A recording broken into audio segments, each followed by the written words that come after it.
En el proyecto Ciencia Mater hemos elaborado una serie de materiales que ayudan a los alumnos a un mejor aprender.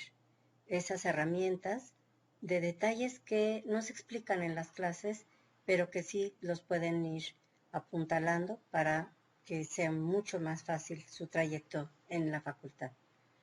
En esta oportunidad lo que vamos a presentar es el material de cómo aprendo.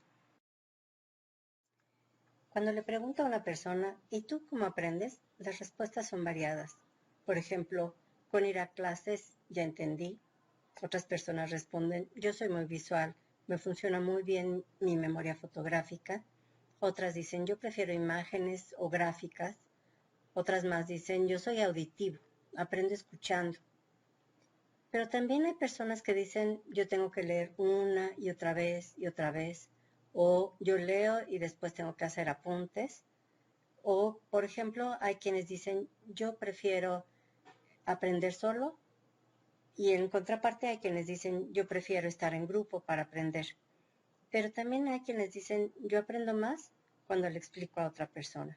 En fin, hay un sinnúmero de respuestas, pero pocas explican el proceso interno y da la impresión de que se refieren más a la memoria que a un aprendizaje significativo. La otra cara de la moneda es que a todo lo largo de la vida a los estudiantes normalmente no se les explica cómo aprender. En la escuela se escucha, para mañana tienen que aprender tal cosa. O repitan la tabla del 7 tantas veces. O llenen el libro de la página tal a tal. O resuelvan una serie de ejercicios y problemas, claro, con toda esa teoría que se vio en clase, pero sin resolver o resolviendo algunos ejemplos muy simples. ¿Y qué tal cuando estudiaste intensamente y al leer el examen no tienes ni idea de cómo se resuelve? Pero sí estudié, entonces ¿qué aprendí? Sí, esa es la pregunta, ¿qué aprendí? El propósito de esta presentación es plantear una estrategia a través de la cual aprendemos con el uso de 4 funciones superiores del intelecto: atención, memoria, razonamiento y juicio. Repito, atención, memoria, razonamiento y juicio. Ejercitando nuestra propia capacidad intelectual y teniendo como base el concepto de autoconciencia, el aprender consciente que propone Jorge González González y que vamos a desarrollar más adelante. No te vayas, vas a ver qué natural resulta todo. Voy a desarrollar ese concepto complejo paso a paso. Efectivamente, el aprendizaje es personal, es interno.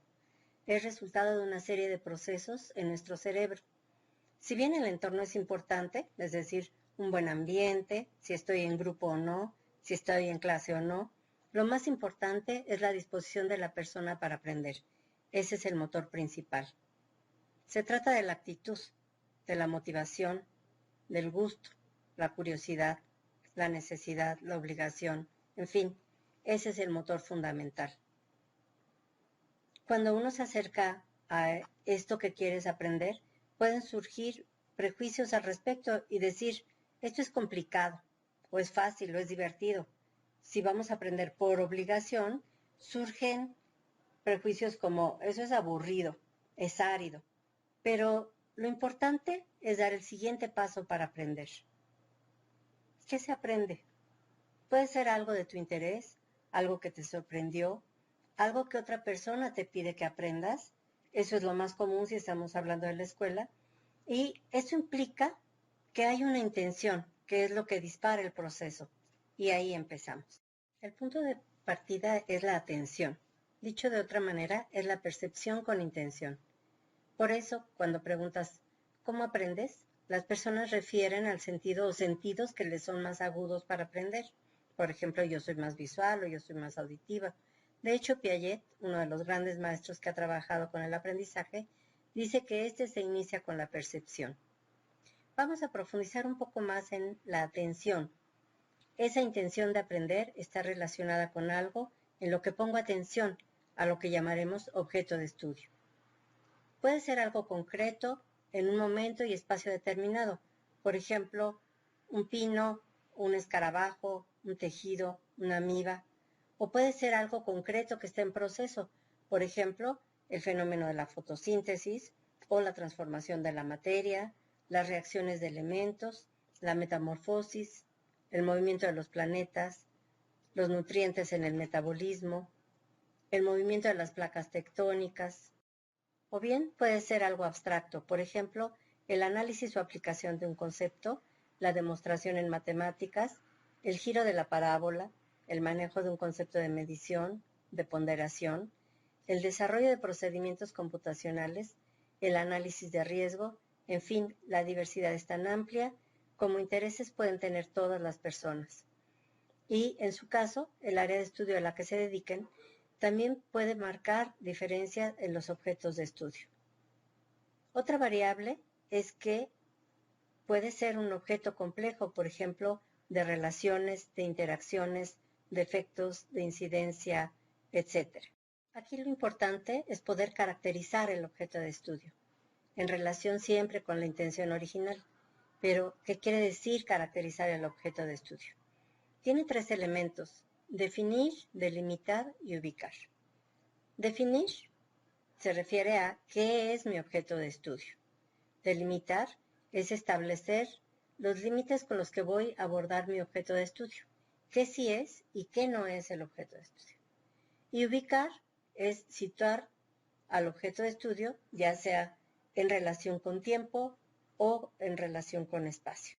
Con estos elementos podemos revisar la siguiente función superior del intelecto, la memoria, específicamente la memoria significativa.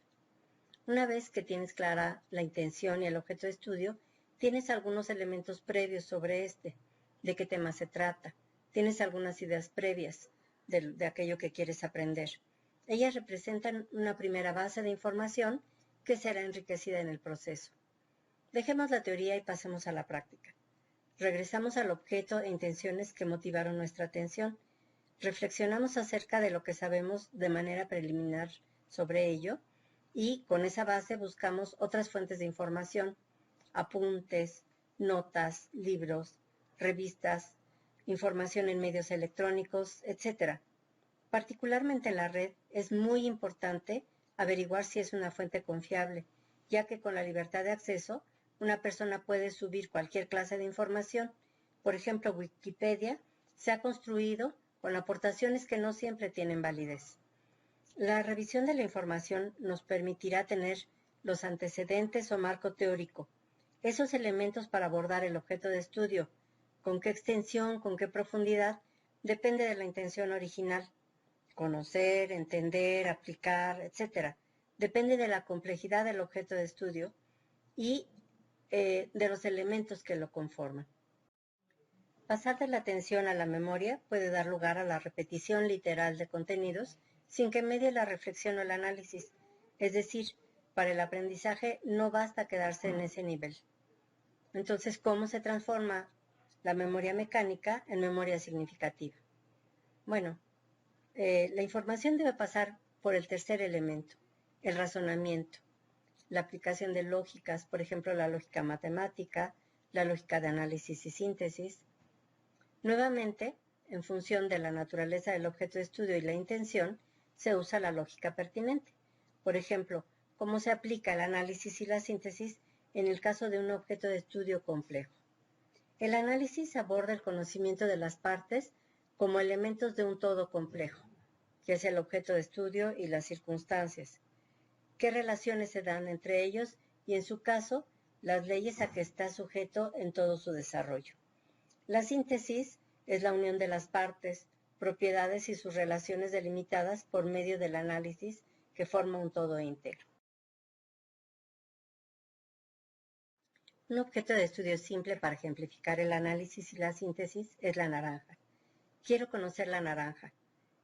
En su análisis preliminar veo un fruto que proviene de un árbol o que conseguí en alguna tienda y del que tengo una idea de lo que es. En el nivel de análisis siguiente, sobre las partes que integran ese fruto, reconozco la cáscara, los gajos, el jugo contenido en los gajos, las semillas, y en este nivel mi idea de naranja se enriqueció y al hacer la síntesis de la información, tengo una nueva imagen conceptual de lo que es una naranja.